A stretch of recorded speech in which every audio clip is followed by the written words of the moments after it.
Hello, classmates in 806 Educational Change. Somewhat different of an experience doing our MANICs in a video rather than writing them out. Hopefully my video will not reflect my writing and will last much less than a half an hour. Must admit the article is quite challenging that we read this week on educational change.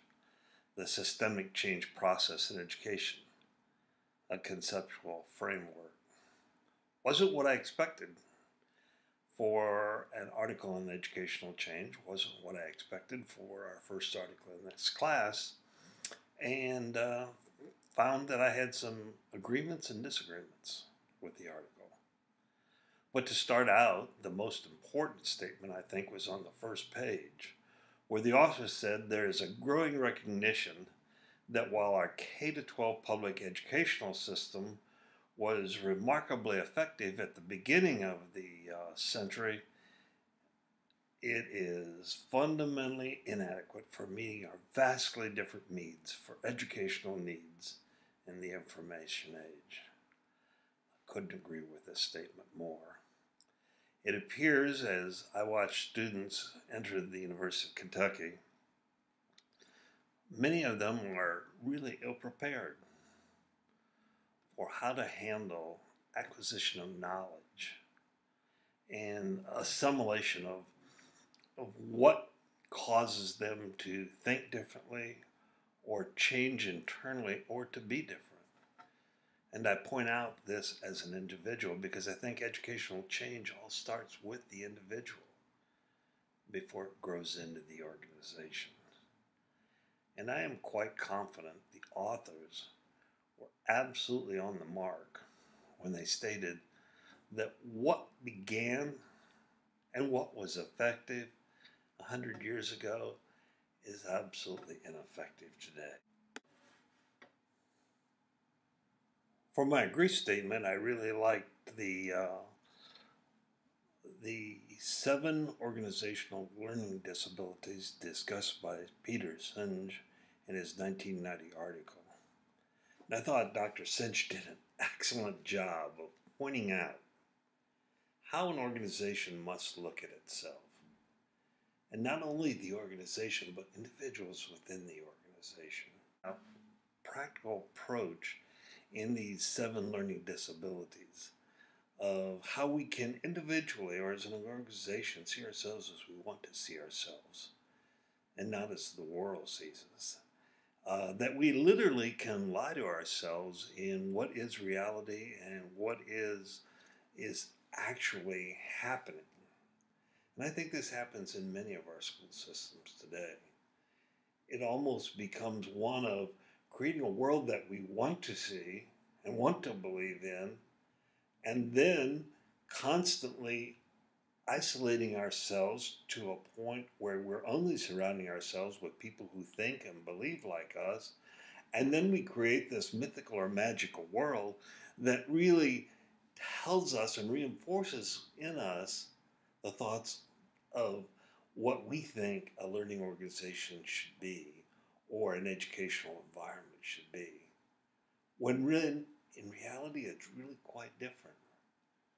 I really like those 7 points that he pointed out, all the way from I am in my position of looking at who you are or where you are, what the organization is, and perceiving yourselves from that perspective, or who is the enemy, pointing out all of the people around us who are different than us, where maybe we could learn if we would listen to them, or at least we could understand the different thoughts that are out there if we would take the time to listen and understand what they're really saying, all the way to the myth of the magic management team, which I thought was very interesting. When we tend to spend their time fighting against those almost Don Quixote examples that are out there, instead of looking for a collaborative strategy where we can work and learn together.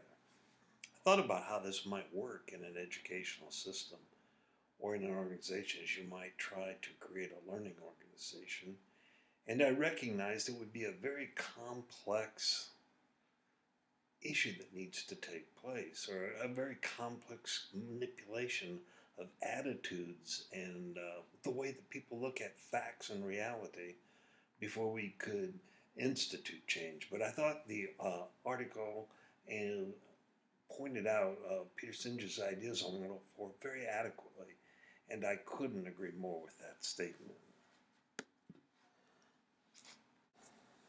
On my disagree statement, I looked at page 103, and the comment in the second paragraph that said 30 years ago, Argus and Sion, in their 1978 article, argued that organizational learning was critical to an organization's survival. And they defined organizational learning as an organization's capacity for conscious transformation of its own theory of action and to individuals' ability to appreciate and transform the learning systems in which they live. I've worked in a lot of organizations. I am not at all confident that as one attempts to theoretically get an organization to look itself, it is capable of analyzing what it needs to change and to make that change. I just think it's so much more complex than Argus and Chung pointed out in their article.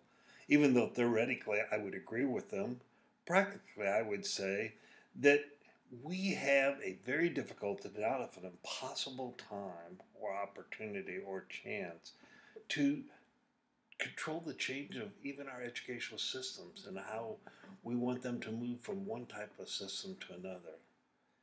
I sometimes marvel at thinking about how incrementally we have changed the educational system in the last 50 to 100 years. So the article are correct, how much we need to change them in the next 10 years, and to understand that it is almost mind-boggling to think it would be possible to get all parts of an organization working together, to understand how they affect the organization as a whole, and then to get them to analyze what aspects of their piece of the organization that needs to change, and then change it. So I would have to disagree with the authors. I think that the organization doesn't have the capacity to make that change itself. I think many changes in our educational system are outcomes of efforts of groups and individuals who incrementally, programmatically changes pieces of the organizations very slowly over a long period of time. Very interested in, as we study educational change in this class, on if it's possible to move an organization to change faster than I can imagine today. I thought an interesting statement was the statement on 100, the second paragraph, where the authors pointed out that broad stakeholder ownership is the fundamental bedrock upon which all other aspects of the conceptual framework of the systemic change process are built. And he talks about without broad stakeholder ownership, other elements of the framework lose their meaning and sense of purpose. I couldn't agree more with this statement. All too often when we try to bring about change in an educational organization, it's looked at from a very biased perspective of a subgroup of the organization, and it doesn't include all of the stakeholders. And I'm thinking of not only the parents and the teachers, the principal administrators, but also of the community and of the state and of the nation. We must look at who we are and what we are and how we're educating our students. And somehow we need to get all of these stakeholders working together. I was quite interested, as the authors pointed out, that they would gather with groups from the school district and to work the parents and the other stakeholders through different sessions to help them understand the change process and what happens in educational change. and then allow them to reflect back and to attempt to work with the organization to change the organization. At some times I doubted working with those types of groups and the hours and the time it might take, or I doubted the success of what parents or stakeholders might do in trying to work through that educational change process with the school or the school district. And other times I just marveled, and I had to congratulate the efforts of the school district for even attempting to try to go for this transformation and change.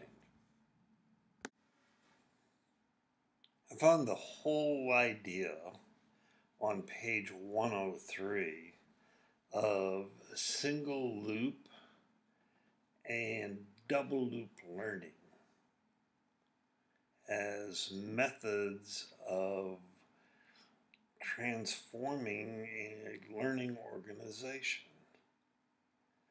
I know as I read the terms over and over, it talked about single loop learning as referring to the self-regulation process of error detection and correction. I guess that simply means we noticed something wasn't working and we attempted to change it. That made some sense to me. Then when I went on to read what the authors had to talk about double loop learning, and they introduced the whole concept of not only do you have to recognize the fact that